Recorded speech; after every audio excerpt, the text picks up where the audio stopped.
what's up, WCReplays.com. This is Orange doing an audio commentary. Today's isn't live for many reasons. So, get the replay pause at the 45-second mark, and I'll talk about that. For those of you who don't know, and if you don't know, you've probably been sitting under a rock, or you haven't played this game in many months.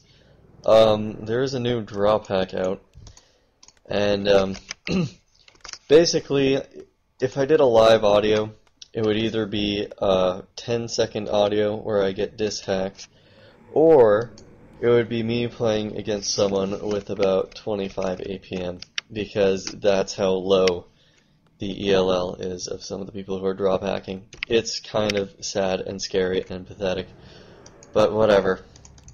I've also tried playing some games on GGC, but pretty much everyone I've played is pretty terrible. It's not that their micro is bad, it's just they make terrible decisions, and their timing is really bad. So me doing an audio on it would be like, well, here's what would happen if someone plays like garbage, and that's not really much of an audio, even though I've done a couple of those anyways. But let's just ignore that. So today I have sort of a different look at human versus undead, and I don't know.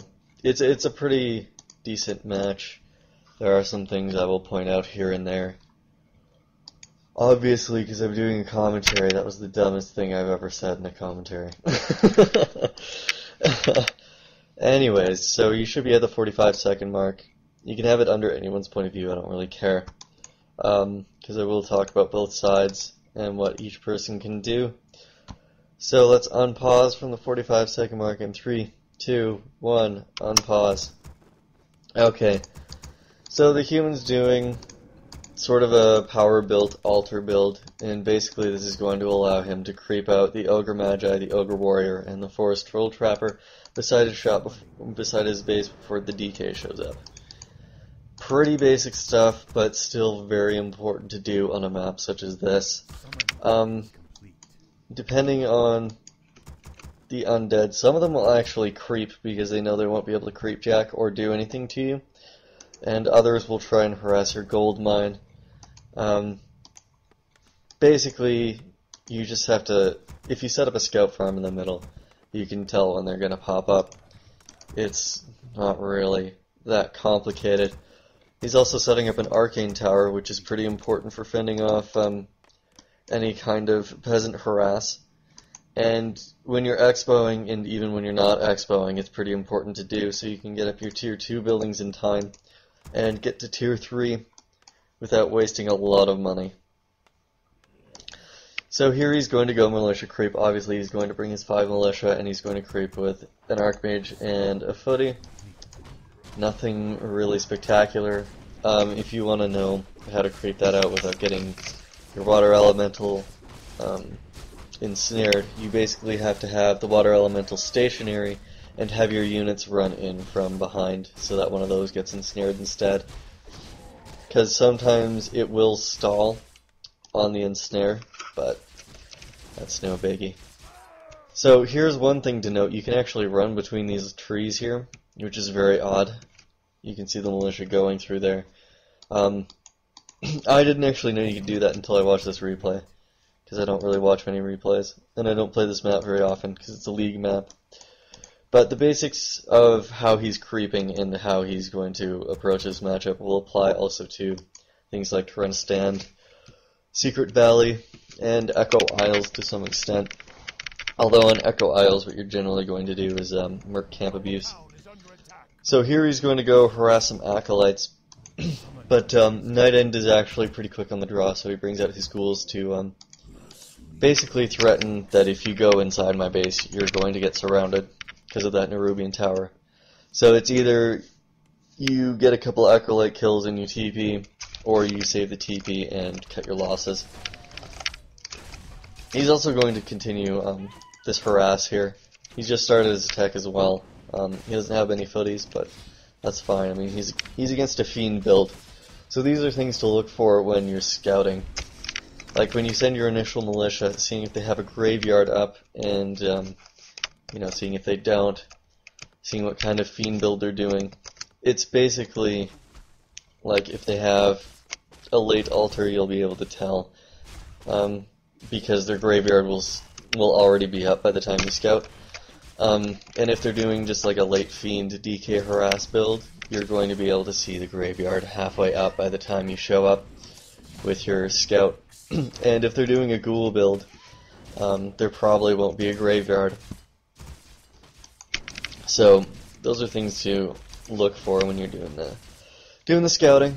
It changes how you're going to play the matchup, obviously, because since he has the late fiends here, he's allowed to actually do some sort of pressuring, and he's allowed to get some sort of map control. I believe he gets the surround. That's really nice. The 5 footies, and basically when you're harassing, all you really do is you can either focus the fiends exclusively or focus the DK as much as possible, or you can just snipe as many skelly kills and hope you get level 3 out of that. It really depends on your playstyle, and all you really do from there is micro back your footies and keep your Archmage away from the fiends. Because he is going to focus your Archmage, duh. That's what everybody does, no matter what kind of harass you're doing, so always remember to do that. He picks up a dust. That's more of a I know what you're going to do at tier 2 type of move, but I don't know, I thought it was kind of odd, because you'll see what his build is. His blacksmith's a little late, maybe that's why.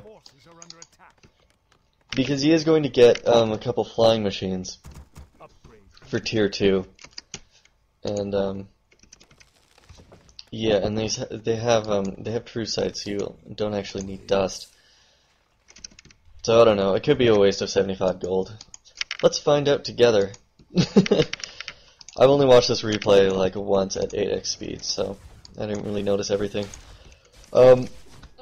He is going directly to tier 3. And he's taking advantage of the fact that Undead has done a creep pull. And what he's doing is he's actually using this creep pull to be able to creep out the other creeps. Although I think he loses that one. Nice coil snipe. Okay, now he's setting up the blacksmith. Okay, so basically what you do with this sort of build is you want to keep pressure on the Undead, make sure he doesn't creep to level 3. Obviously you want to level up as high as possible, steal as many creeps from him as possible.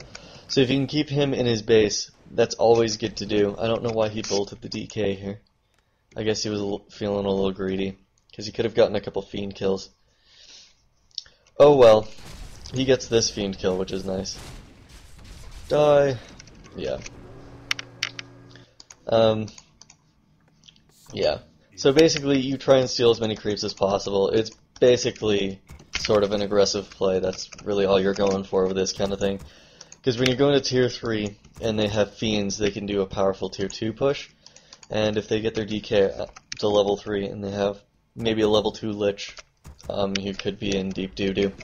Just because all you'll have to fend it off is a bunch of footies, some water elementals, an MK that probably isn't level 3, and a paladin, maybe.